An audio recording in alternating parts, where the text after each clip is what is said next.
Okay, we got our sound here from So the checking. iPhone. Can we do that there? Checking Facebook people. What do we have? It takes a second. Yep. Instagram has been fine. Klaus is here from Vegas, and maybe he can hear. We got any power there? How's that sounding now? Anybody can hear me then? Okay. We got a question mark sound. The sound is on. Okay, I heard somebody saying the sound is on. That's good. So we got our wonderful iPhone mic here. I just saw a message on it. It says sound is on. Okay. All right, good. Again, we're back here at Ontario, Canada. We're paying tribute to Congressman John Lewis, who passed away just the other day. And so, we have a lineup set up for that kind of inspiration, that kind of hope, basically. We just had Langston Hughes' words, very inspirational. I Dream a World, and then we following now with Over the Rainbow, and we're going to try to get that. That's from the MGM movie 1939. The star Judy Garland became one of her signature songs. Basically, she was asked to sing it everywhere she went, and so we go there, and from there we're going to do another piece by an opera by Verdi, which is Eritu, from Un Ballo and Maschera, sort of a flip side from the more wistful Over the Rainbow to Benjamin's aria of Renato, who's talking about his wife, who's having an affair with the tenor Gustavo III, the king of Sweden, and in this he finds out about this, and first he wants to wreak vengeance upon her. Then he decides, no, he's the guy he's going to kill is Gustavo, the tenor, and it's going to happen at the masked ball. This is why Un Ballo in Maschera, the masked ball. We're talking about masks these days. I thought I'd hook that in.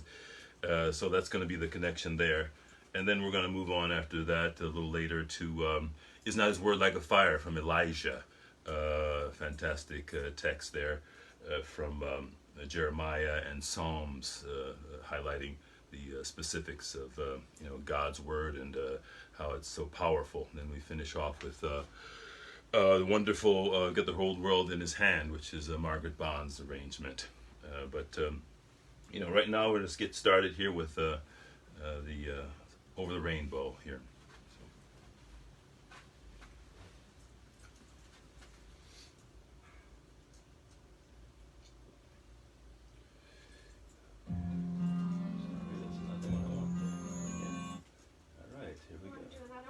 No, not yet.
Someday I'll wish upon a star and wake up where the clouds are far behind me,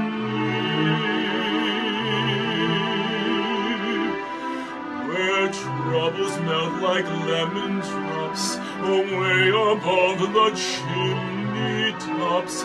That's where you'll find somewhere over the rainbow.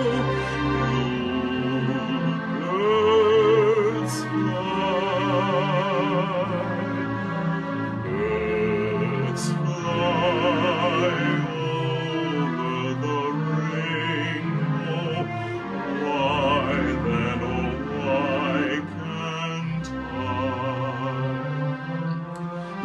happy little bluebirds fly beyond the rainbow. Why, oh, why can't I?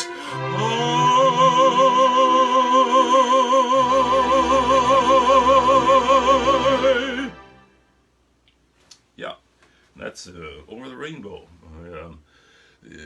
Harold Arlen from the wonderful Wizard of Oz MGM movie.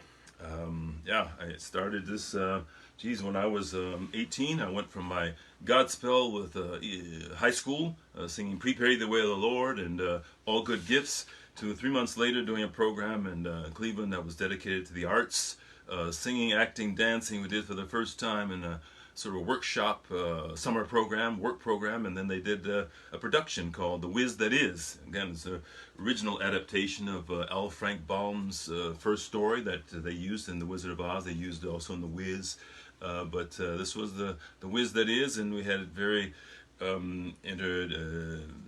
non-denominational, non-ethnic, non-racist, non-sexist. So it was that one of those productions where everybody had a chance to do everything, and I became Daniel Gale from Kansas. So it was quite a poignant time for me, just a 18-year-old kid sort of trying to figure out how to sing. Judy Garland was 17 when she did this role, and I think they had to sort of strap her down a little bit so she looked like a 12-year-old. They were kind of worried about her looking too old. So basically, this was my opportunity to do something that was really poignant, and we had original text and whatnot. Didn't sing this song. Sang something like "Under a Kansas Sky, I'm Feeling Sad and Blue," and it became the same thing for Oz. So not necessarily the songs of Arlen, not that quality, but very very good, poignant things for everyone to reflect upon. The Wiz was an African American girl. The wizard was, so it was very interesting. My dog was a large Italian guy, 6 feet tall. So he's on all fours, walking around Toto. But yeah, fantasy world we were in. So now we're going to move on to the 82 from Ballo in Maschera. Again, more of a vengeance aria. Again, Renato telling his wife to go and say goodbye to her son for the last time, because he's contemplating that he would probably take her life, and then he decides, no. My object of revenge is actually the Gustavo, the king of Sweden, the tenor in this opera. So his vengeance comes in after that.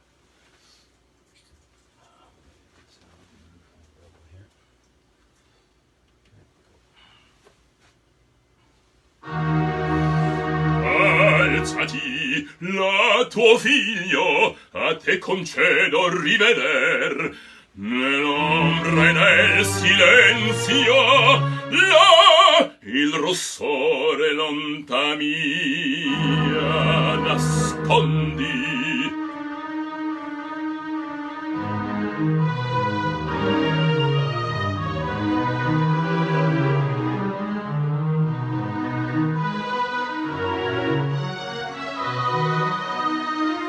Non è soleil, è sul fragile petto che colpir deggio. Altro, ben altro sangue, a terger dessi l'offesa. Il sangue tuo e lo sar pugnale dallo sleal tuo cuore e le lagrime mie vendicator, vendicator, vendicator.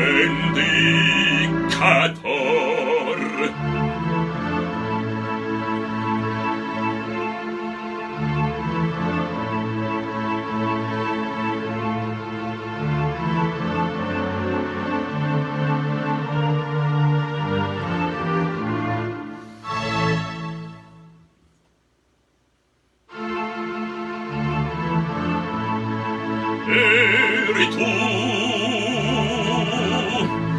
che macchiavi quell'anima, la delizia dell'anima mia, che m'ha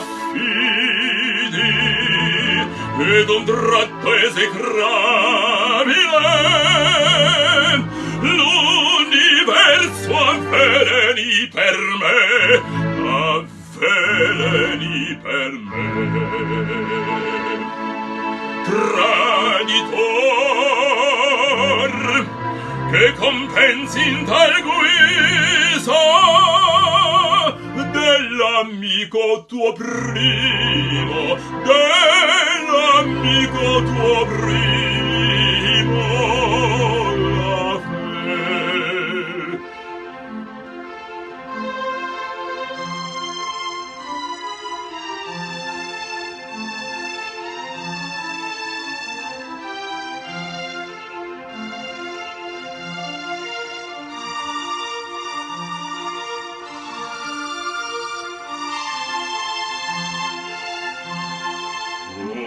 Dolcezze perdute, o memorie, d'un amplesso dell'essere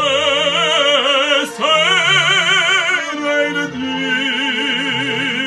Dio, quando Amelia si bella, si candida, sul mio seno brillava d'amor. Quando Amelia sul mio seno brillava d'amor, brillava d'amor. È finita,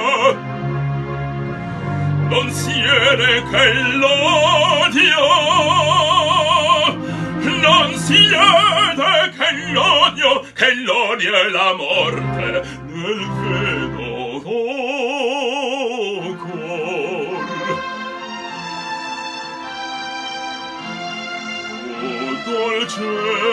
Dolcezze perdute, ma speranze d'amor, d'amor, d'amor.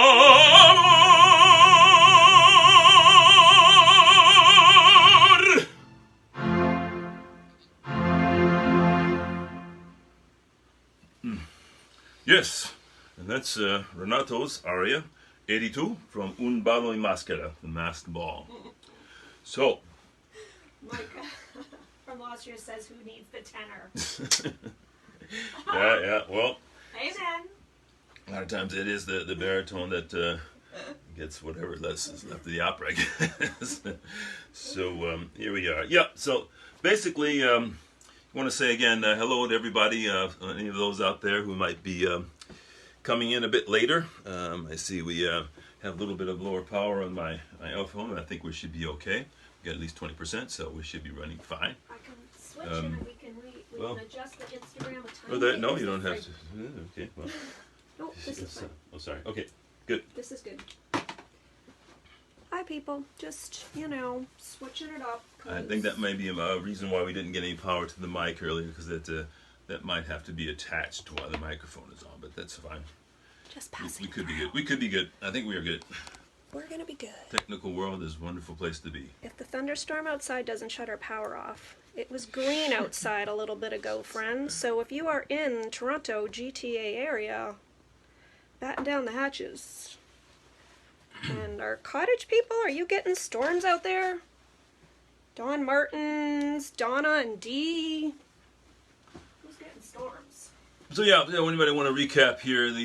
If you're joining us a little late, there we started out with Over the Rainbow from Wizard of Oz, the MGM movie that starred Judy Garland, which is quite poignant because L. Frank Baum's stories. It was one of the first of his stories that he continued to write. 1900, he wrote those, and fantastic choice, I guess it was, to find Judy Garland there, try to get Shirley Temple and another young lady, and apparently that didn't work because the one that they were going to get in exchange for the studio passed away. I can't remember her name right now, but you can come up with that anyway. So Shirley Temple didn't go in, and Judy Garland was born basically with that, and nobody could think of anybody else possibly singing that except for her, that role. And so basically, yeah, I mean, this is wonderful. Dorothy Gale came from Frank Baum had his wife had a niece that they loved quite a bit, and she passed away only at 5 months, from birth, and her name was Dorothy Louise, actually Dorothy Louise and Gage, and so they became Gale, took away the G, became a Gale. Dorothy Gale, Kansas. My mom, ironically, was Dorothy Louise, so I thought that was a bit of an eerie thing going on there. But yeah, so Frank Baum did a lot of stories on this Wizard of Oz. It just went on and on and on. It didn't just stop when the balloon didn't quite get going, and then she clicked her heels. The slippers apparently were silver and not the ruby red there, but I think they had a better filming because they looked better on the Technicolor. They're one of the first color films. They thought that was a better color for those slippers. But anyway, yeah, there you go. So then we went on there to the Eri Tu from Un Ballo and Maschera, fantastic opera that, the censors had always issues. They were always having issues with Verdi, and they didn't like the idea of a king being killed. So he had to change it to another location. I think they finally wound up trying to put it in Boston, and there was supposed to be a governor. Gustavo was a governor, so they said, whatever, you can always kill off a governor. So they didn't really worry about that too much. But then it's gone back now in the later renditions of the opera, and they put it back in Sweden where Verdi wanted it. So this is a very powerful Renato, being the counselor to Gustavo, the king, and then he's having an affair with his wife, and then we have this, the plot thickens until he finally has to kill him at a ball, a masked ball, So someone has to point him out. There's the guy right there because he has a mask on. And then, that's the end of the opera. It has a little bit of a Ulrika as a fortune teller. It gives a whole prophecy of this thing that's going to happen. That was a Marian Anderson part, actually, that as a contralto, was a big one there with Azucena also in Il Trovatore. Mentioning Il Trovatore, so this is the middle-late Verdi period for all of us who are realizing this sort of a floret sort of thing that you heard here, da-da-da-da-da, so this is like a little stylistic thing that came in a little bit to the middle Verdi period, the later middle Verdi period, because before that 6 years we had his big three, which were Il Trovatore, we had Rigoletto, and La Traviata. So, those are the three operas that kind of got him a lot of notoriety. Then took a while before he got to this period, the middle period, with Aida comes at the end of the middle period, and then probably many years later he comes out with his great two operas, which are Falstaff and Otello. So that's Verdi, but Verdi bringing out a lot of drama in his text, and certainly became very, very politically connected because of the his music was always connected to that. The Verdi, Verdi, was always Victor Emmanuel, Re d'Italia, the King of Italy. So it was that sense of everybody's a rallying cry. Yes, yes, was for Verdi, and his not just his music, but also the name itself also symbolized the hope that there would be no domination of on the Italian peninsula with Austria and whatnot, and other kingdoms that were sort of ruling and taking out Italy at the time. Oppressing them. So yes, those are the two basic things we're dealing with, and so yeah. Then we have other things that we want to talk about today. As I said, we're here in Toronto, and people are doing a pretty good job right now with the coronavirus here in Canada, and not so well in the U.S. We're still worrying about people trying to figure out if they want to wear masks or not. We have some of the states having conflicting things about what they want to do, and so we're just trying to get a coordinated effort there, and hopefully it'll be found soon. Otherwise, we're not doing so well down there.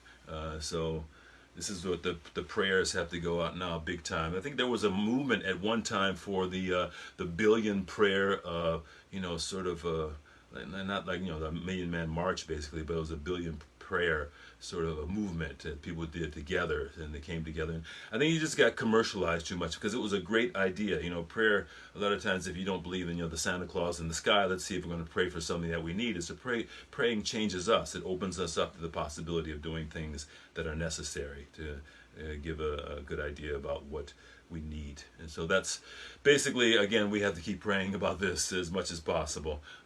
So basically, I wanted to, note as far as the mind goes, we want to hit on the John Lewis situation because it is very poignant that here's a man that stood so much for civil rights and marching on the bridge, Edmund Pettus Bridge, in Selma, Alabama, getting his head cracked in, and peaceful protesting, peaceful marching, and it led to that, and he was even arrested after that.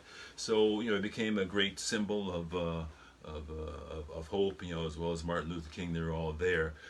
And so in this sense, we pay tribute to him because it goes under those lines of, the Stephen Covey, the highly effective 7 Habits of Highly Effective People. That was an effective person who dealt with principles. Covey talks about his principles, and this was a principle-centered person. So, and then I go on again to my, Scott Peck talking about the rules of the discipline, basically. Discipline and what they're used for. That sense of acceptance, responsibility, that sense of dedication to the truth, that sense of delaying gratification.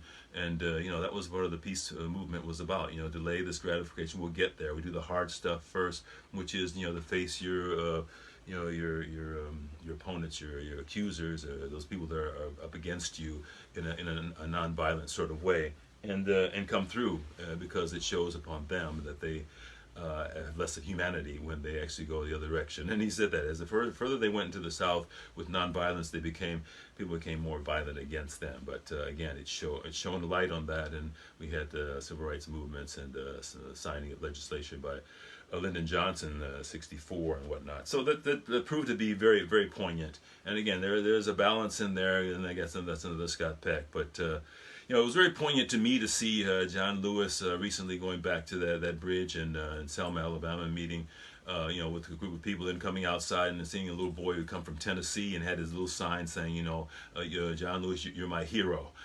So, and he gives them a big hug, and then they go on the bridge, they walk on the bridge together. So, I mean, that sort of gives me back to that whole idea of Peck when he talks about what is our motivation to use these tools to solve all problems, that, dedication to the truth, that acceptance of responsibility, that delay of gratification, and then to balance what is our motivation to do that, because we know how to do it, but the problem is that we have to have the will to do it, and the will becomes what we connect into, which is love. Love allows us to give that sort of impetus to actually make it happen. And that was what I saw when I see John Lewis hugging that little boy, and I thought, wow, that was love. That's what he expressed, and that's had to be part of his motivation in doing what he had to do. I mean, it's a sense of not looking for power and whatnot. It was about expressing his desire to help people. So that was our way of trying to figure out again where we are with the mask wearing. I'm not sure. It begins to come to the question of why? Well, why wouldn't you do this? Why wouldn't you try to do this for your fellow human beings and do it for yourself? There is a certain Outer Limits episode that I keep going back to called The Sixth Finger, and I keep coming up with it, and somebody looks at me and says, this is kind of strange, it's science fiction, but Ellis St. Joseph wrote this plot, this story, and it keeps coming back to me because he talks about the human race has a wonderful gift, and it's called the highly developed brain, and that which is something that allows us to rise above the other beings on the planet, so that we can use our intelligence in order to get by these problems. But when people don't do that, they lose sight of, he finally says, lose sight of the truth. And so it looks like sometimes maybe we have lost sight of the truth too much, that we don't constantly go back to this sense of there is a highly developed brain that we have to use, because if you don't use it, it's no good, right? And you find he ends that whole thing, that whole segment on that, that Howard Lewis episode, because I go back to it. He says there's a shift back at the end to the same way this guy was. He went in the machine, became evolved into a higher being and more intelligent. And he says, well, this is an experiment too soon, too fast, but can we not still hope that within one generation that we can somehow evolve beyond hatred, revenge, and the need for power?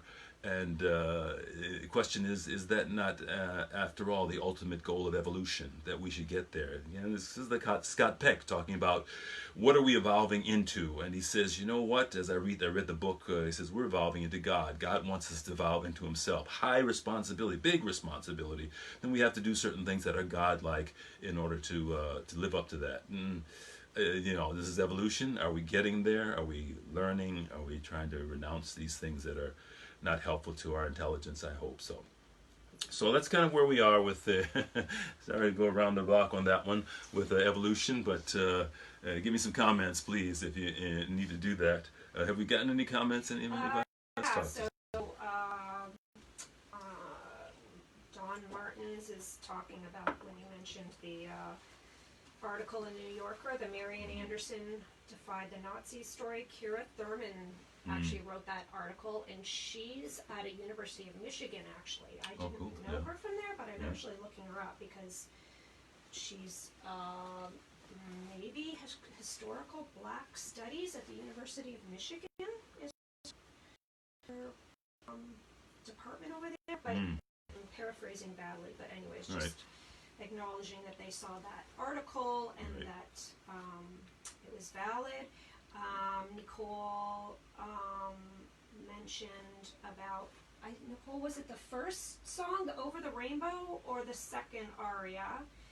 Nicole Houston Lane, her favorite song, one of the two. Yeah, one of the top in the 20th century, I think it was voted by the in the recording industry, and also Endowment for the Arts. Actually, they named that. And Frank Baum, was very good as far as the basis of that. But yeah, I mean, Arden, that's amazing piece, and so many people have loved it, and it gives a sense of hope, basically. And so yeah, that's so people Rainbow. Just very much in agreement about masks and doing what we need to do. And being responsible. This all seem to be very on board. Okay, so the Rainbow was the one that sort of brought back the idea of after the flood, basically, and God makes his covenant with the human race that they would not destroy the earth again with water, and then the rainbow became the symbol of his covenant with the earth. So I thought that was very poignant as well when I read that. So yeah, there again, the rainbow is. We'll come back now because we'll come to the rainbow in a second. We can talk a little bit later because I want to do this body thing because you probably know where I'm going. It's the rainbow dance again. Oh boy, it's from my wonderful book on Tai Chi. There, it's for Tai Chi for the body, mind, and spirit. So okay, well I didn't do this quite as fast as I should because it has to look like a dance, right? You start out here, you take your breath in. And then you turn to the right, breathing out, and then you bring this down in, and you have the big ball there, return to center, out, and then you go the other way, it's up, and then breath out, and then you come in, you have the ball there, and you turn center, out. So it started to look like a dance, didn't it? So, da, da, da, da. So we finally got a dance going. So it has to go a little bit quicker than I've done that into a rainbow? It's a rainbow dance, what it's called. So. You're calling it the rainbow dance. It's not. I'm not. In the book, look up, I'll bring it up right now. It says rainbow dance. True. Oh my gosh. You would do anything to get this in. Yeah, right. Well, I try to tie things together. That was part of my seminary experience. I always tried to tie themes together when I was giving out prayers and whatnot. They looked at me funny and said, "What? More themes? What do you mean? You have to tie everything together?" We tried to anyway. So, all right. So I'm going to move to just a little bit of description of a couple of pieces that I'm going to do the following. We can talk a little bit, but we have. Interestingly, the Elijah coming up, which is not his word like a fire, coming from Jeremiah, and those wonderful phrases, not his word like a fire, like a hammer that breaketh the rock, So it's quite quite poignant. And then you have the Psalms, Psalm 7, I think it was 11 and 12, where he talks about, for God is angry with the wicked every day, and if the wicked turn not, the Lord will whet his sword, and he has bent his bow and made it ready. So, there's a fiery God that's talking about stuff there. There's a balance between the God that I'm going to bring in a little later, because that's also Mendelssohn. Mendelssohn, fantastic from Elijah. Elijah was premiered in English in Birmingham. It was written in about the same time. I mean, German was Mendelssohn's working language. So sometimes when I look, there are a couple of things that I prefer in the German as opposed to having it in English, but they really wanted that to be side by side. It's the King James Version in the English, and it was the German was the translation of Martin Luther. So they had to make sure that it was all tied together and sort of coincide with each other. But Mendelssohn was very much sort of the conservative of the Romantics, the early Romantics. He was basically with Wagner and Liszt and Berlioz, and they were a little bit more experimental, where he was again a little bit more in the traditional mode, or in at least the conservative mode.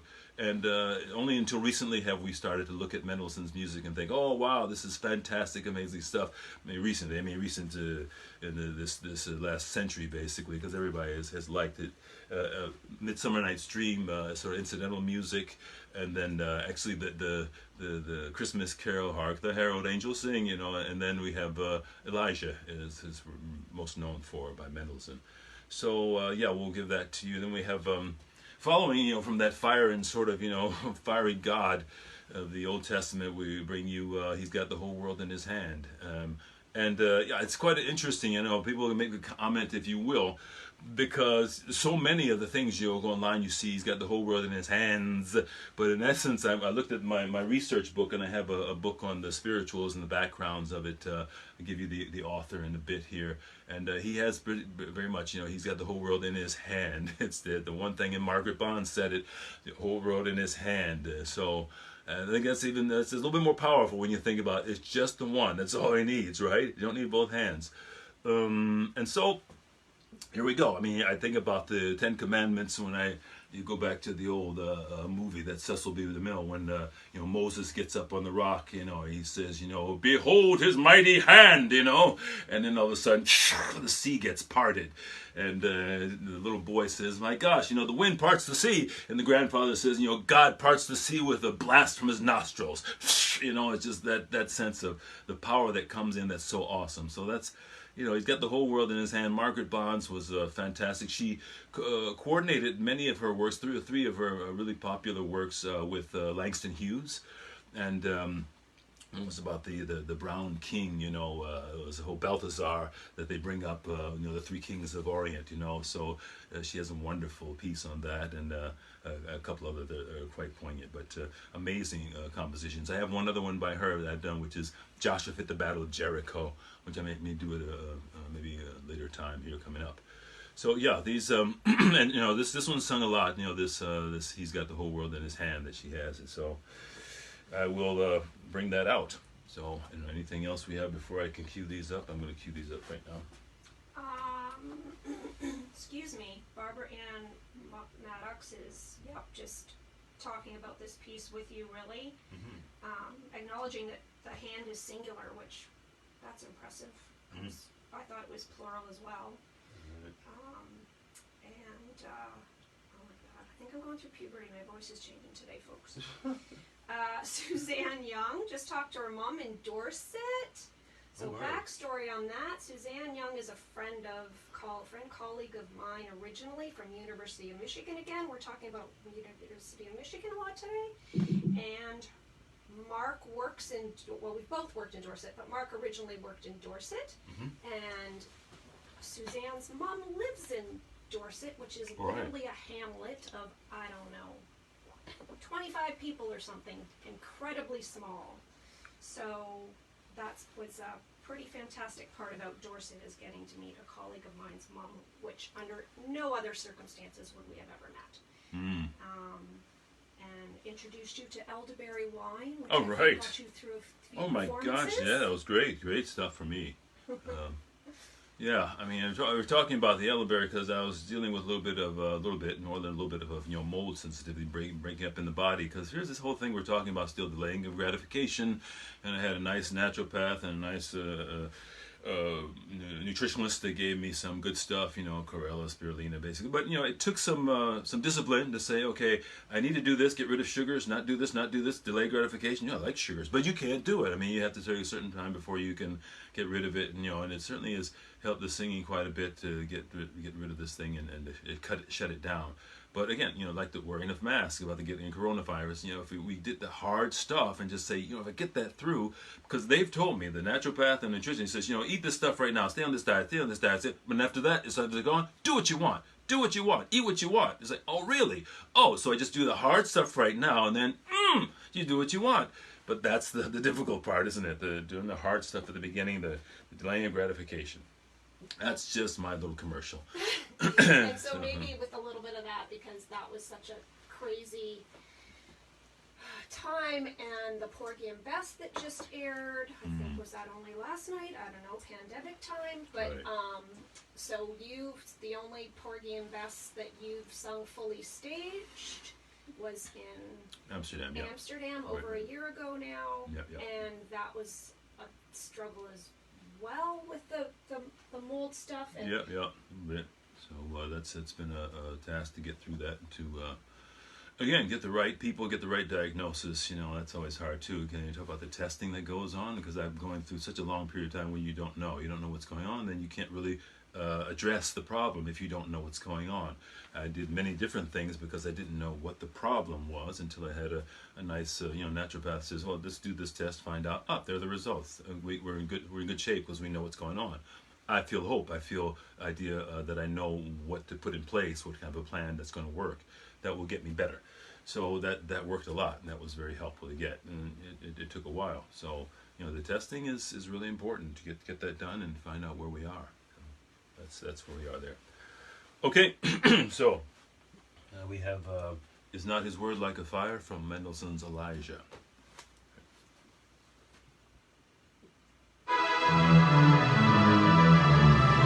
Is not his word like a fire,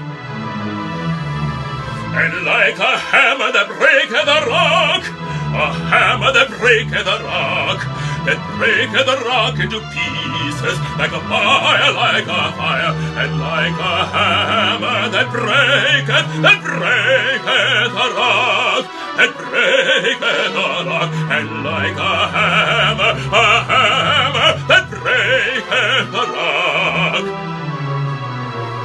For God is angry with the wicked every day. For God is angry with the wicked every day.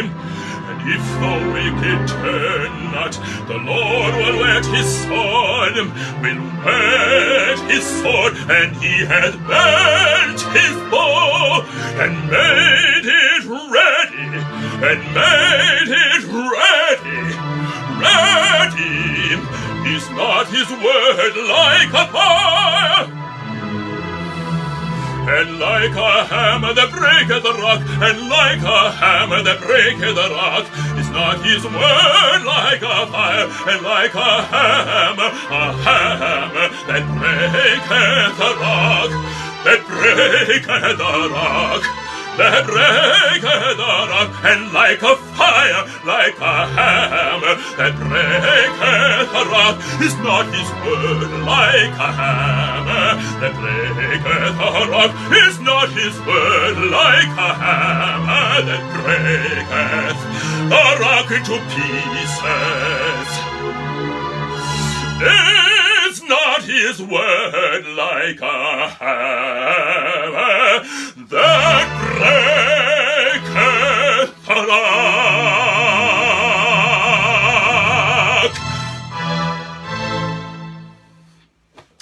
Yes, and that's a little ditty for you. Mendelssohn's Elijah. Is not his word like a fire.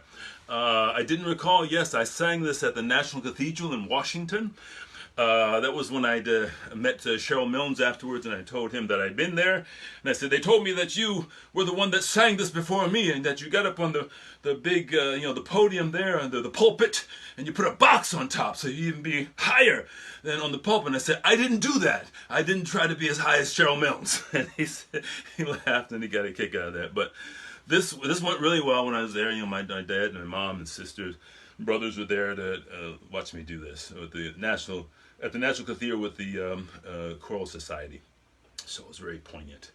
Now we have a little more sublime again with the he's got the whole world in his hand. And I talk about this because I want to dedicate this to John Lewis. He's got him. He's gone home. He's got him. God's got him right there in the hand. So that's where we are. Let's do that.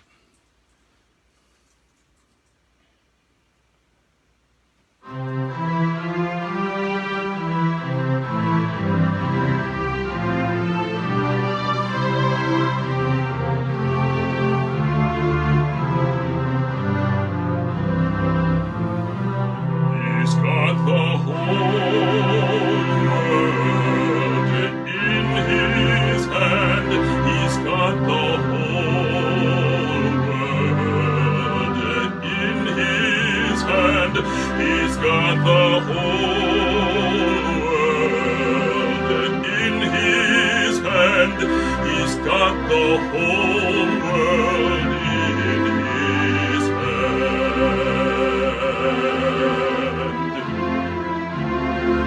He's got the woods and the waters in his hand. He's got the woods and the waters in his hand. He's got the sun and the moon right in his hand. He's got the whole world in his hand.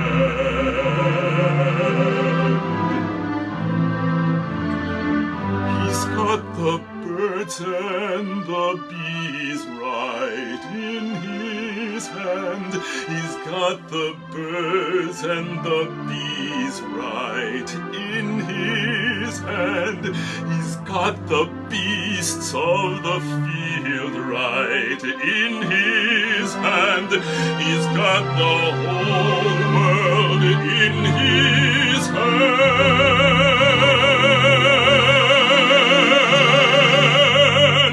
He's got you and me right in his hand. He's got you and me right in his hand. He's got everybody in his hand. He's got the whole world in his hand. He's got the whole world in his hand.